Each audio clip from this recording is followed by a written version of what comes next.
Hello and welcome to this week's edition of the Record Rangers podcast. My name is Gavin Berry and I'm delighted to say once again I'm joined by Record Sport duo Andy Newport and Scott McDermott. How are you doing both? Very well, Gavin. Good. So, Celtic now... These firm post-mortems are becoming a pretty regular occurrence, you know? Yeah, I know. You can see them across all platforms now. You can, aye. Oh, I like that. See, that's it. People will be sick of the sight of both of you. Celtic more than mutual. Sorry? Feelings more than mutual. So Celtic 3, Rangers 0. 4 games into the season, Rangers 5 points behind Celtic. Andy, it's a movie that Rangers have been in before. If you rewind 12 months, they lost the first Old Firm derby of the season, albeit that one was at Ibrox, so it was slightly worse. This one, of course, at Parkhead. But early in the season, 5 points behind. The general feeling is it's a mountain to climb to stop Celtic winning a 4th title in a row now. Michael Beale limped on a bit after that derby last season. But the inevitable came for Clement to come in around about September. Why is this different, do you think? Or is it different, do you think? You know, The board will get twitchy if the same happens again? Listen, I think you know what boards are like, chairman like, directors are like, when they start feeling that the pressure is on them, then that inevitably can be, it's usually the manager that pays the price. But I do think it's different this time because I think there's an awareness to the board that they've been sort of trapped in this sort of doom spiral. You know, we're now, really the 3rd season in a row where you're looking before. I mean, this is the earliest yet that you've sort of had this sense that the title's already beyond Rangers. Obviously, first weekend in September. Under Gio Van Bronckhorst, you got to about November time. Under Michael Beale, it was like October time, I think, was when he get the sack. So that's a lot earlier, but it's no surprise. I mean, like, none of us sat here before the start of the season thinking that this was a Rangers team that was on paper going to mount a title challenge because the deficiency in the squad were glaring. As I say, I think there's an awareness at the squad, at the club, that they do need to. This is a rebuilding year, that they are going to have to take some pain. They're going to have to, be patient whilst Philippe Clement tries to reshape the squad and move players out.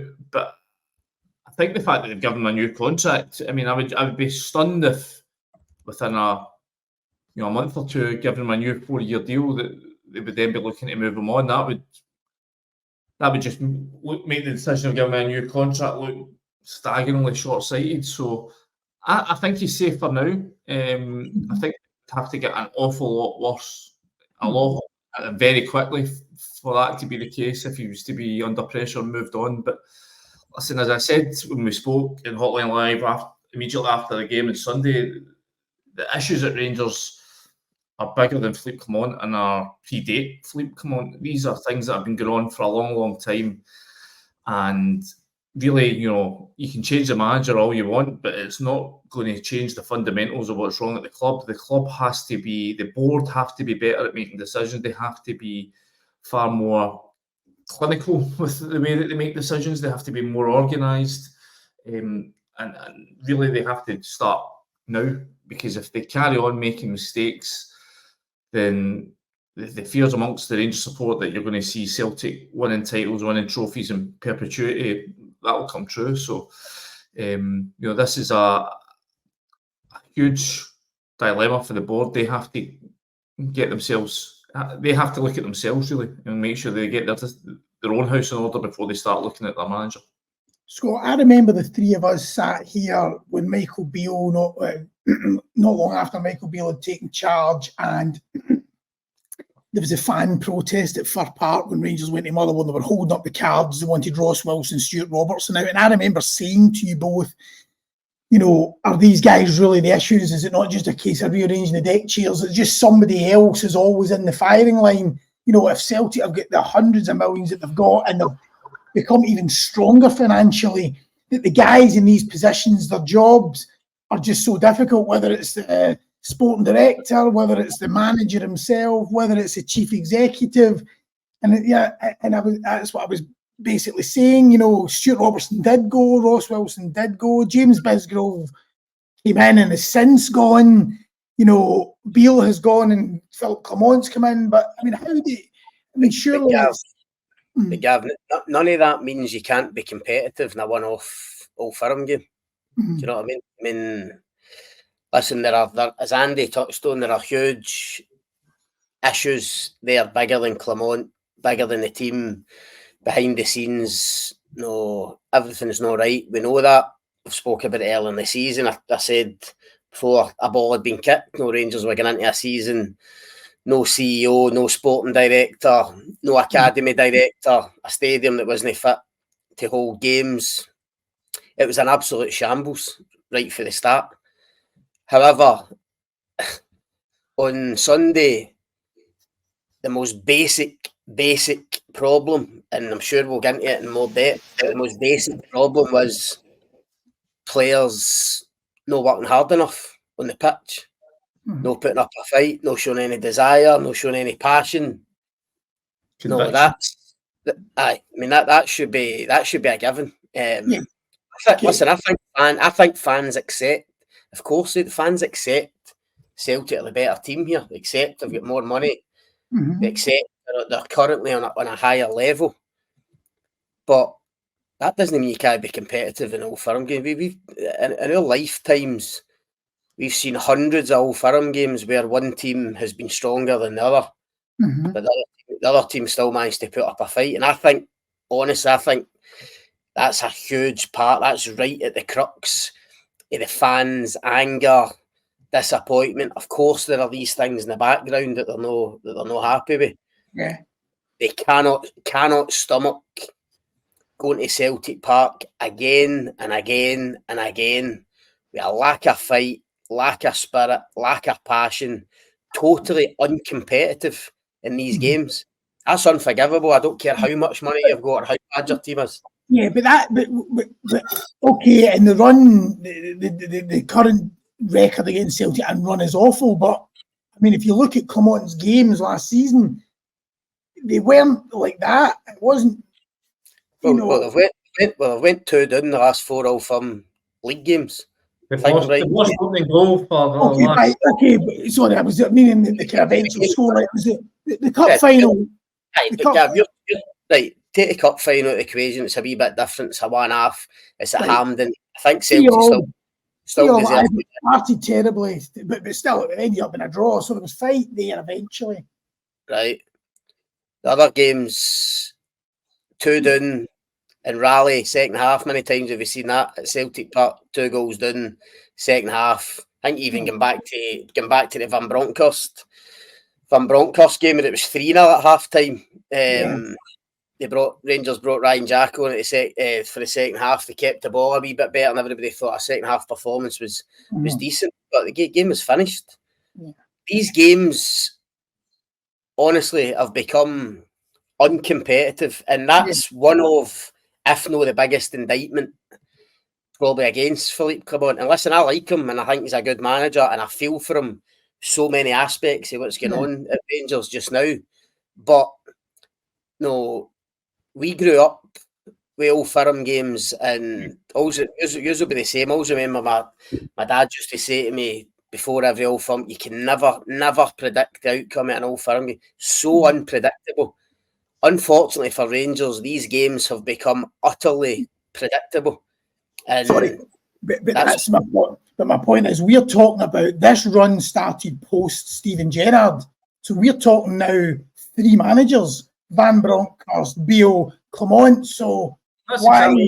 Exactly saying this. Why I don't think the manager should come under pressure, because these are issues that predated him, and there's a decline here, and it goes back to the failure to build on that opportunity when they did have such a good platform after winning. That was their opportunity to redress the balance, to put the previous decade of all the agony and the pain that the sport had been through. That was opportunity there to wipe that out and start afresh. And they missed it. And not only have they missed the chance to close the gap in Celtic, they've regressed. Celtic have disappeared over the horizon, and the odds of Celtic allowing Rangers to catch them up these days without something majorly left field happening are very, very slim. So that's the defence of Philip Clement for Sunday. Is it the record pre him, and the Derby record has been terrible since Gerrard? You're saying that the other factors must come into play. You don't think so, Scott? Not in terms of Sunday alone. No, I don't disagree. I still think, I don't think you can say Philippe Clement shouldn't come under any pressure. I mean, he's had 4 All Firm games now and no managed to win any of them. No, I'm not saying that he's not blameless. I said this at the weekend. I'm not saying he's not blameless. He's made mistakes, but I think you've got to look at the hand he's been dealt. I think trying to adjust, and he's made clear, and people at the club have made clear that this is a rebuilding year. So, but as you laid out, an absolutely pretty much disastrous transfer window. Not a stadium that you can play in. Obviously, having to try and qualify for the Champions League from Hampden, losing a string of players for nothing without realising the value that they had. All these things combine to weaken his hand and to leave him in a position that's difficult. And then you're trying to go and take on a Celtic team that are growing and get stronger all the time and get an excellent manager there and get cash to spend. All these things. Yeah, Scott's absolutely right. There was a lack of fight, but he can only send out the players he's got, and the players he's got clearly aren't good enough. And some of them should have been moved on. You're thinking, you're looking at the performance on Sunday. Who was Rangers' best performer? It's a guy, 21, 20. He was just signed a free transfer for Aberdeen. Celtic are throwing out £11 million signings. The bench, you get 30 million quid worth of talent on the bench, and a guy from Barcelona on loan. So this is what Clement's dealing with. Yeah, an individual performance, it should be better, but what else can he do with the group of he has? Aye, but the thing is, remember, it's only a matter of months ago we were sitting here when Rangers were sitting round about the top of the league, and we thought they would go on and win a title. But no, that's literally just last season. That's months ago. Yeah, but I agree that the squad's weaker now than it was then, which is saying something. I think I'm just talking about Clement. No, I don't think Clement should get off with us in terms of no feeling the pressure. I think he was whatever you think of the squad, they got themselves into a brilliant position, which he got a lot of credit for last season, and they blew it. They beat the Motherwell at home, Ross County away, Dundee away, draw. And the Celtic game that you're talking about, 3 each, really showed fight and passion. I think if they'd have won that day, they might have went on and won the league. Yeah, that's true. They wasted that opportunity as well. Again, the circumstances helped come up there. The injuries that he suffered. I mean, I think if he keeps 2 wingers fit, if he keeps Seema and Cortez fit, get into the running. Yeah. That's when Rangers decline really started. As soon as they lose the 2 wingers. Yeah. Because that's interesting, because it's fascinating to think from that night at Rugby Park when Rangers came from behind to win 2-1 and then went to Motherwell and lost. It's fascinating to think what went wrong. It was like a flicking a switch. What went wrong from that week? And so is that what you think? You think Cortez? People talk about, I've seen all the live talking about Rangers' lack of style. I think there's a clear style when he's got the level of player that he needs, and then the type of play, the attacking wingers. I think you see he wants to get the ball forward, attack with width, attack with intensity. I think you saw towards the end of the last run-in when he didn't have those guys available. Yeah, I totally agree. There wasn't any discernible sort of style to them, any shape to them, and it's kind of been like that the same way. He's desperately trying to get these new players in that give him the attacking options, attacking variations that he wants. So, I mean, even again, you spend, was it £4 million, and the Albanian lad just before deadline day still can't make use of him because just of red tape. I mean, listen, I think Luke Clement would just be desperate to be able to sit here and go, here's my strongest squad, no injuries, the guys I wanted, and then have a proper go to Celtic. But it seems every time he tries to take on Celtic, his hands are tied in some way. I think that'll be the thing that frustrates him. He needs to get some kind of result against Celtic, Gav. I mean, there's just no getting away from that, irrespective of the circumstances. I mean, Van Bronckhorst had a couple of disastrous Old Firm defeats, but he goes to Hampden for the Scottish Cup semi-final and pulls a result out the back in extra time. Yeah. And allied to a run to Seville in the Europa League, that just gets the whole place up, and the fans are in the palm of his hand again at that particular time. Gerrard did it not long after he got there. He had a big Old Firm win. You could even argue Michael Beale. I know it sounds ridiculous now, but Beale beating Ange late on in the season, albeit when the title was away, it just gave the fans a bit of belief. It gave them a good day. It showed them that they could actually go toe to toe with their rivals and beat them again, irrespective of the circumstances. We know the league was done and Celtic made changes that day, but it still helped. I think we all agree every Old Firm manager needs a big result in one of these games. And he's now went 4, and it hasn't happened for him. 5. I mean, I was speaking to Daniel Call this week. I think he's been throwing this stat about no Rangers managers made it to 5 or Old Firm managers made. I actually had a look through, and it's complicated because you've got things like the Glasgow Cup, and they're going back a few years. Yeah, okay. They're senior. I don't think I can see anyone who's actually went beyond 4 games without getting a win. I'm thinking so. Jimmy McGrory, Davy White, Liam Brady, Michael Beale all won their 4th game. So Clement's already an outlier now that he's at 5 without a win.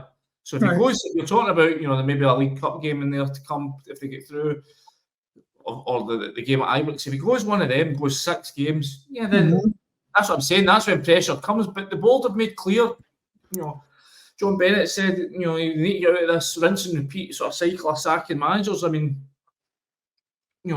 they will be faced with a decision if that comes, because then at that point, the punters, we've already seen the sort of anger that met the team. They came back, but it's just interesting for me. Is anger going to continually be focused on the manager, or at what point is it going to actually go back onto the board as it was, when Stuart Robertson and Ross Wilson were getting it in the neck? At what point do they then become the focus of the?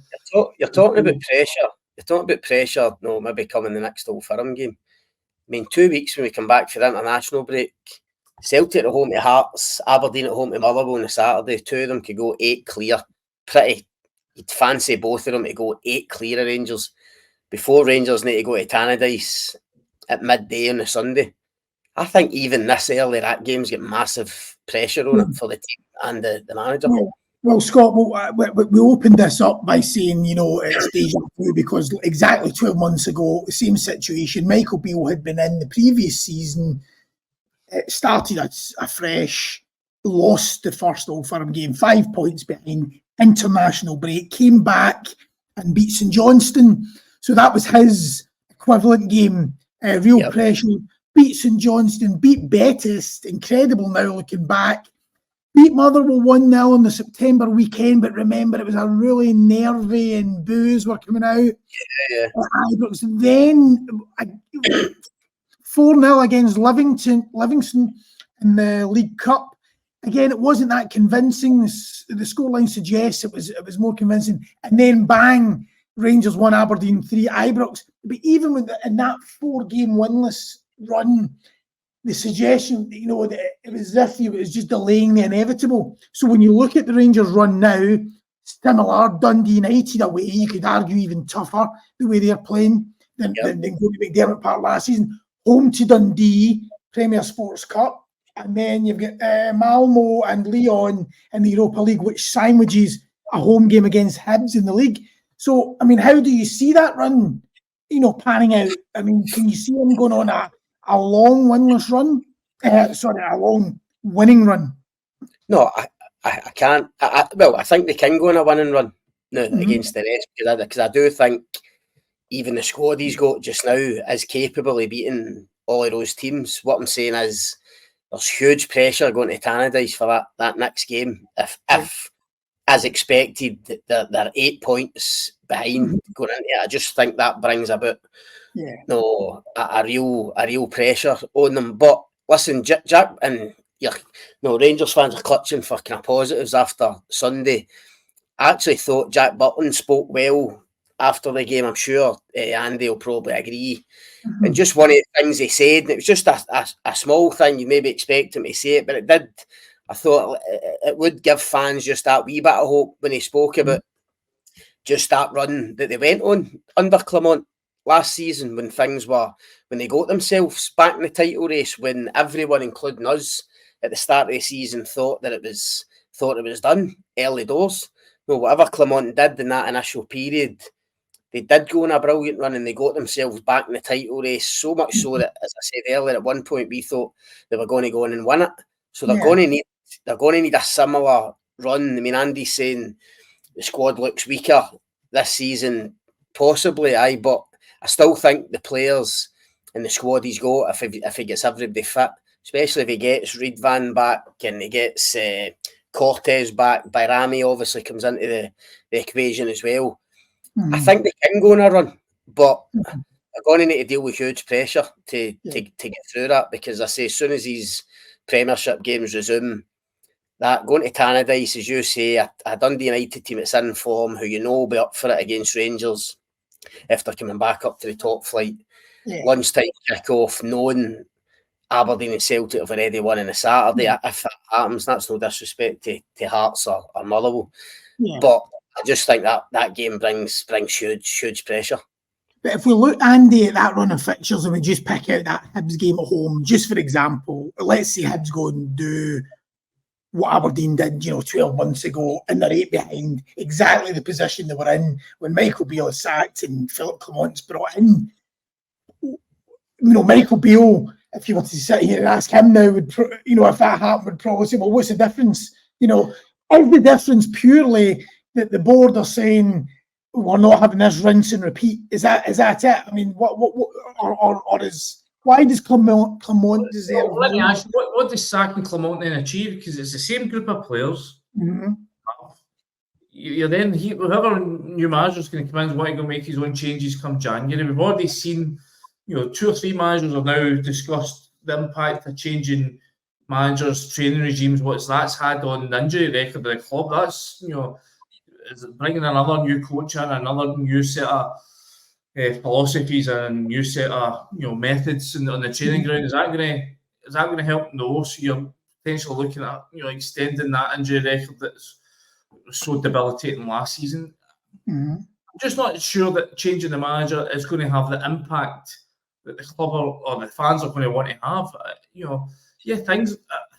I think there's just going to be times this season where the Rangers fans are just going to have to suck it up, because the only way things get better is with time and patience and spending a bit of money. But I just can't see what who else is going to come in and be able to work with this group of players and get better results than what Philippe Clement has. I'm not sure it's the manager that's the big issue here. I think Scott's right in terms of lack of desire at times. But again, that's down to the players. The players need to show that. The players need to be able to run out there and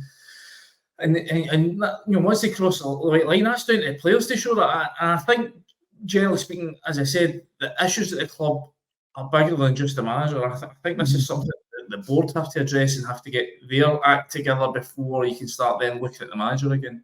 Andy, I agree with that, and I totally agree. And I don't think he will lose his job, and I don't think he should. They have to stick with him. There is no point in keeping sacking managers and just being in this cycle constantly.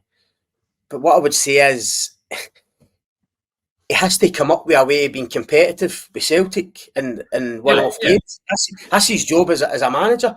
This squad, you might be saying Rangers, they don't have the money. This squad still, should be beating every other team in the league comfortably.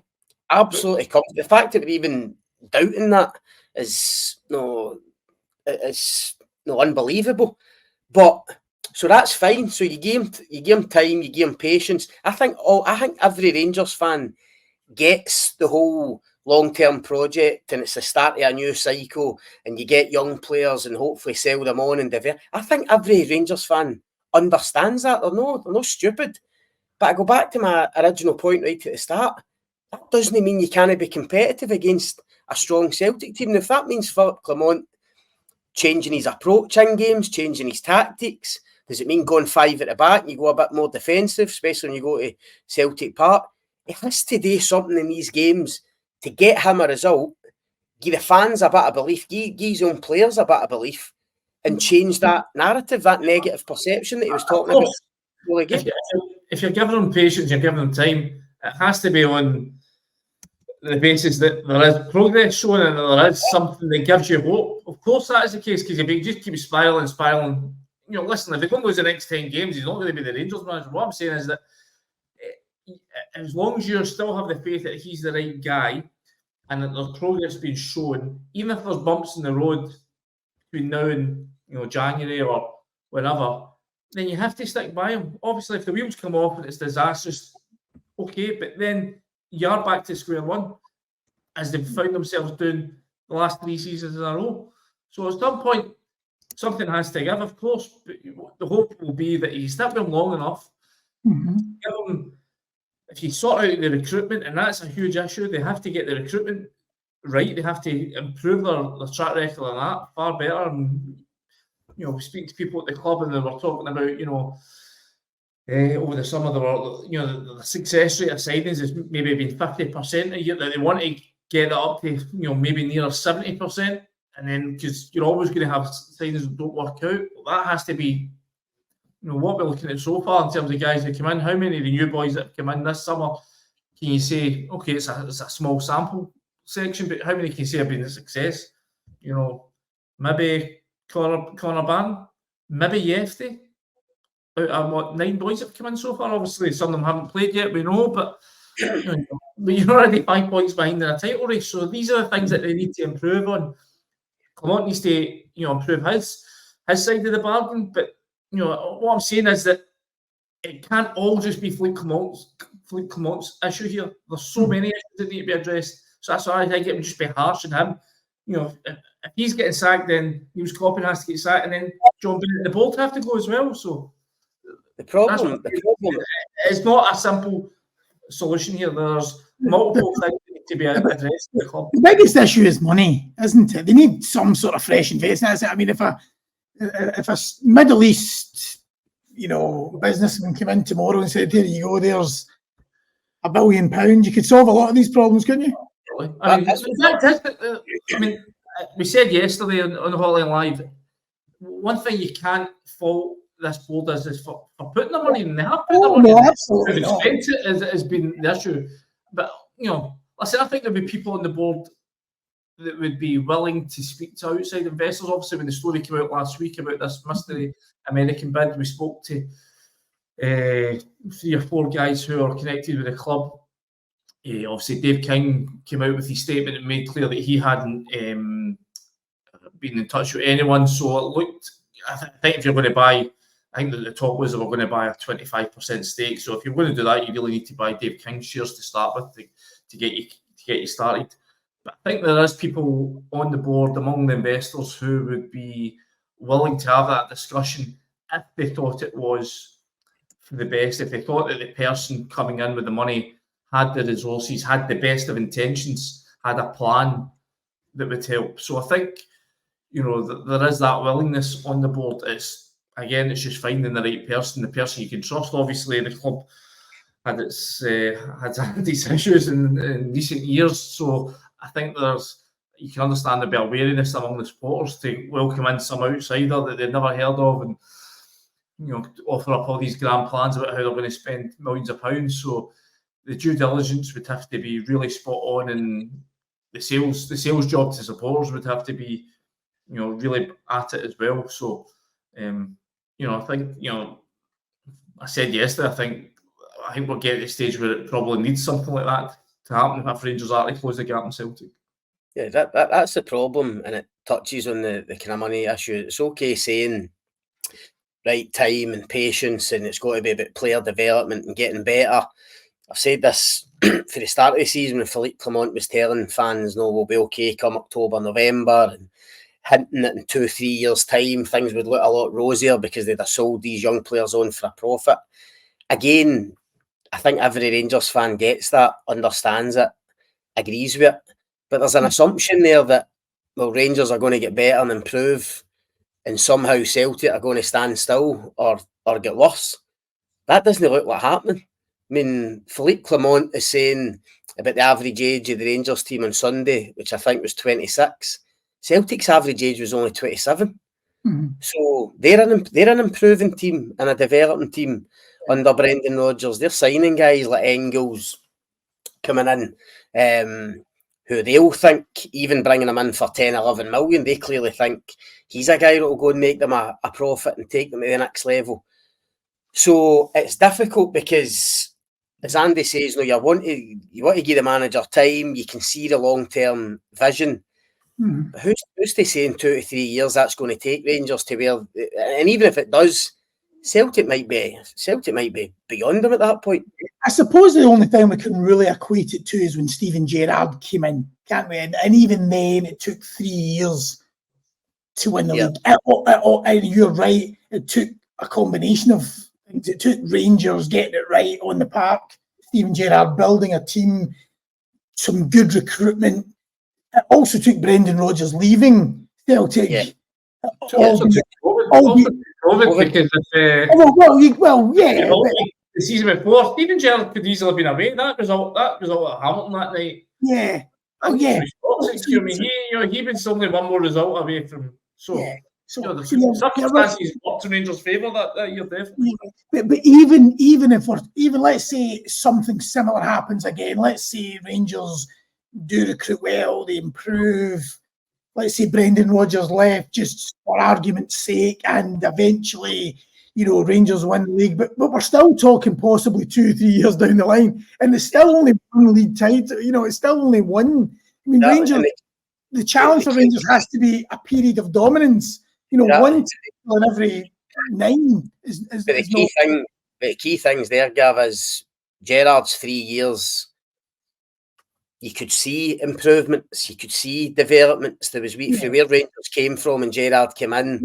Even that night in Ufa, where they get to the group stages of the Euro, that was a big moment for them. Beating Celtic at Ibrox, beating Celtic at Celtic Parks when Katic scored. Big moments of development, improvement that the fans could cling on to. That's what punters need to see. That's what punters need to see now. But they did see it initially under Philippe Clement. I mean, he under Steven Gerrard, year on year, there was improvement. You've had a big leap forward from Clement initially from Michael Beale. There's no doubt that they went back a step or two this season already. Okay, but I don't think you've seen major improvements under Clement. I mean, I think that run I'm talking about last season when they got themselves back in the title race, that was a very good period for them. But he won a trophy, and he won in Seville against Betis away to get into the Europa League, knockout stage. He won a trophy by beating Aberdeen and Hearts. No, let's be honest about it. I mean, listen, still had to go and win it. But that was a good period for them. But as I've touched on earlier, they then took a huge step backwards by blowing the title when they were in pole position. And as Andy says, it feels like they've taken another, in terms of quality and experience and stuff, it feels as if they've taken another step back this season. So if this is the start of the new cycle, which he keeps talking about with new players, exciting players, now is the start of it. They have to start seeing improvements, progress, development in players. I seen something, I read something about Andy Halliday saying he's only really improved one player, and that's time. It's hard to disagree with that. So there has to be big improvements, and fans need to see it if he wants to keep them off their back. And the other thing as well is, I don't know what Andy thinks, but I think he'd be well advised to stop reeling off stats and shots on target and all that, especially after Old Firm defeats, because I mean, I'd like to think, living in this part of the world my whole life, Old Firm punters just don't want to hear that after a defeat in a derby. I said to you before, is that not Alec Ray's job? Is that not Alec Ray's job just to be in his ear? I mean, surely him more than anybody must know. He's got to be saying to him, look. Well, you think so? you think somebody at the club.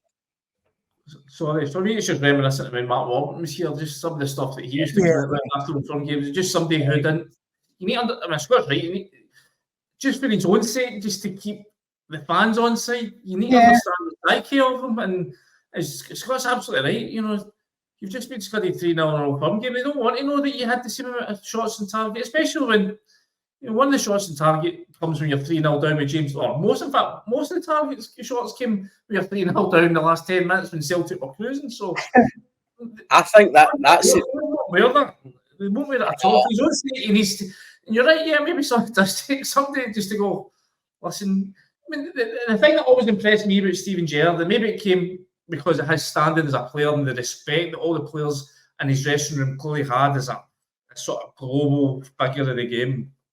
But if Rangers were off it, he'd come out in the press and come into the media room and sit down in front of us and tell us that straight. Sure, they weren't at it today. They were poor. This is where we went wrong. And I think too much Clement is trying to protect his players when really maybe some home truths would probably get the message across quicker. Obviously, who knows what he's telling them behind closed doors. And I get, it's every manager's sort of job to protect his players, but sometimes you need to let them have it. Alex Ferguson, as would always be a guy who'd want to protect his players, but if they deserved a bit up the arse, he would give them one. And Gerrard was, I saw a clip the other day going about, even Alan McGregor did it after a game at Hamilton the year they won the league. Somebody had put it up and said it sort of contrast that with some of the stuff that's come out from the weekend, basically saying, just lame bear. He was so impressed with the way they performed in this game against Hamilton. It's like, I think there is a bit of that. Well, they need to accept that we're miles off it, and then at least that'll placate the fans a lot more. At least then they'll know that they're feeling and hurting the same way that they are.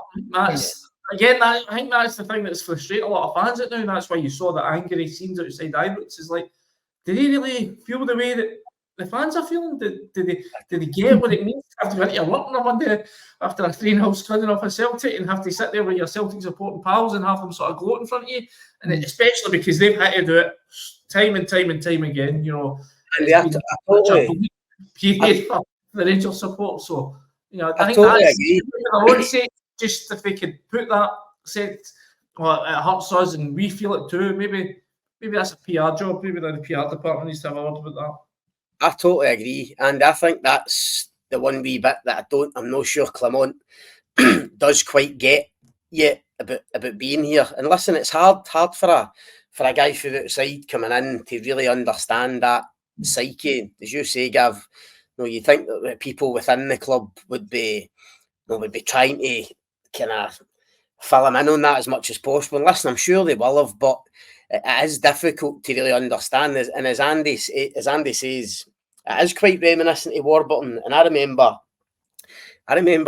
Warburton after the 5-1 game at Celtic Park when Senderos gets sent off and it was the Dembele hat-trick. And I remember being at the training ground a few days later for a press conference with Warburton, and you're going over the Celtic game and his attitude. And I think Matt Warburton's attitude gradually changed, and by the end he probably did get it. But at that point, I remember he actually said it. He just said, "Look, I mean, why are people getting so?" He says, "It's not as if somebody's died." That was his words. And I remember actually saying to him, I says, "Look, you're right, but you need to understand, for punters getting into their work the next day after a 5-1 defeat, it feels like somebody's died." I mean, that's what it means to people in this city. That's what it means to Rangers fans. And I do think it takes managers and players who come in, from the outside, whether it's England or abroad. I think it takes them a while to get it. And listen, I don't doubt Clement has got passion and desire. I mean, he's that type of character. That will to win. Look at his career, what he's done as a player and a manager.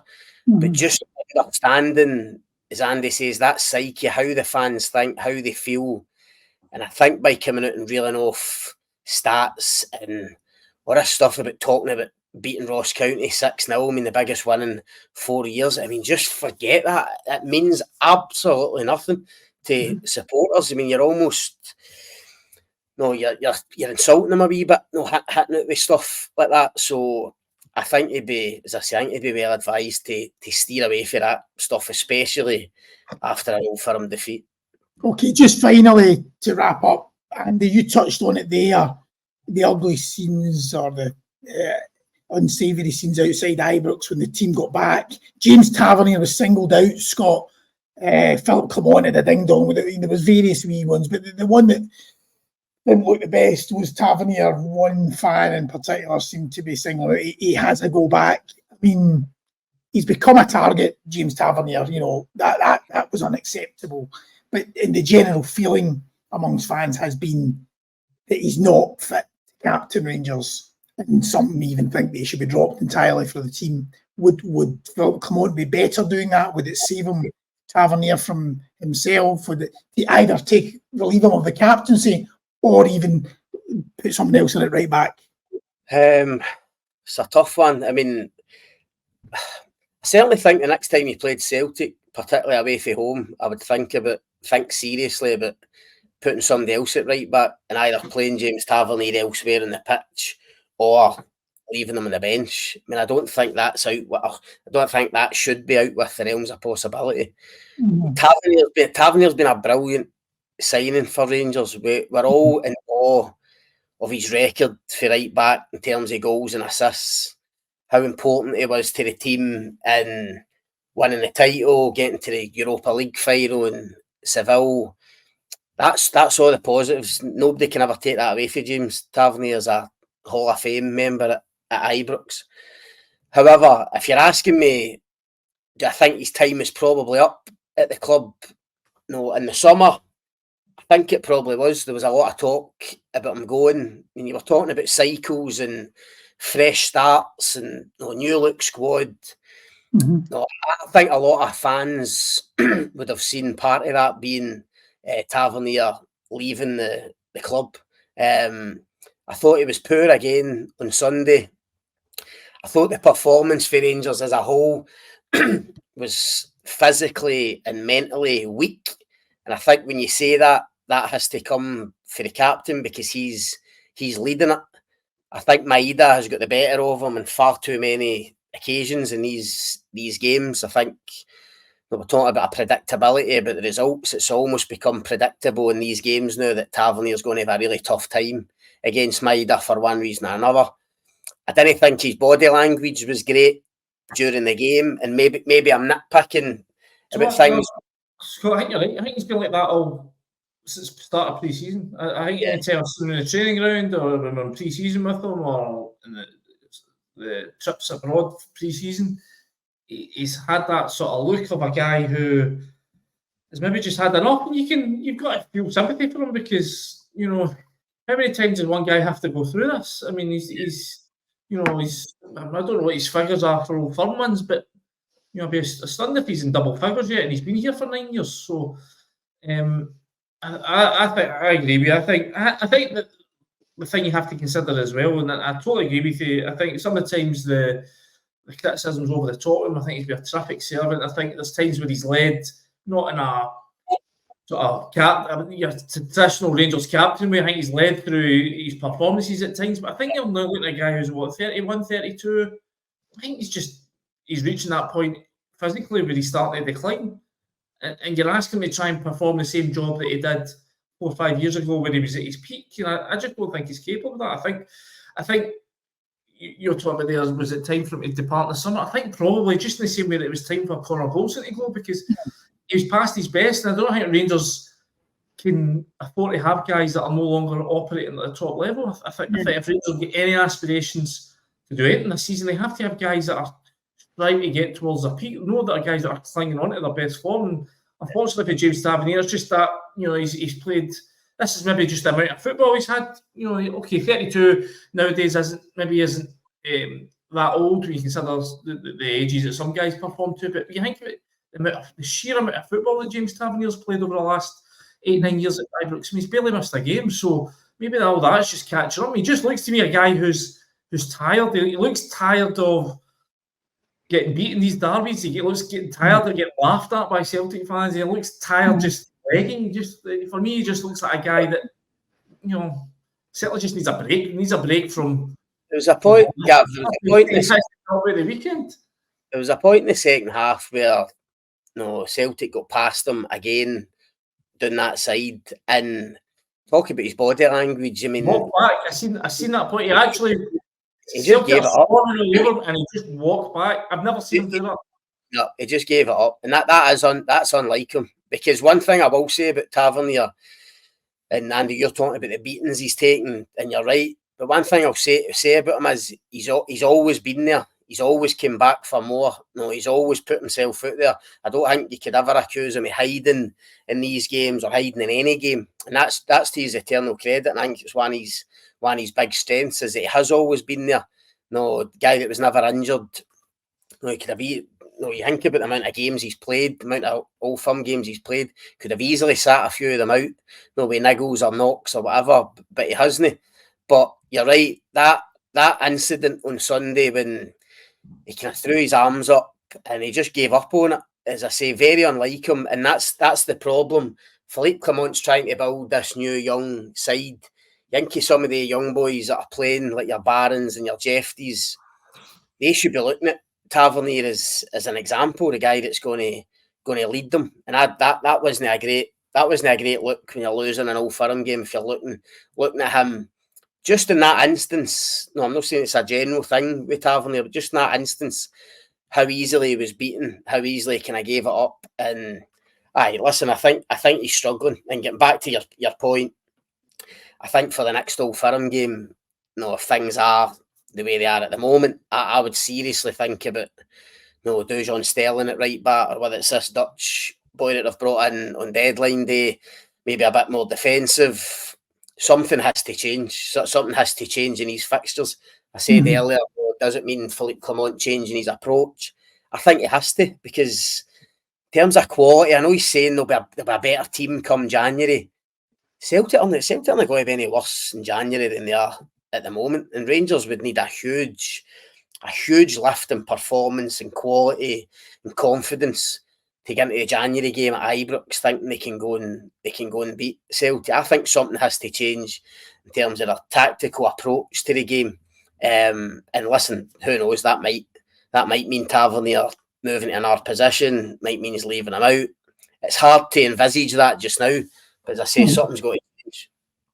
Great. Well, that's not till January, the next one. It seems a long way away. Well, unless November in the Premier Sports Cup semi-final, if they both progress, or the final in December. If not, it'll be January. There's a lot to happen between now and then, But for now, it's the international break. And as you said, Scott, will resume for Rangers against Dundee United up at Tannadice on the 15th of September, I think it is. But thanks for joining us, boys, and we'll reconvene again before then. Thank you. Cheers, Gavin.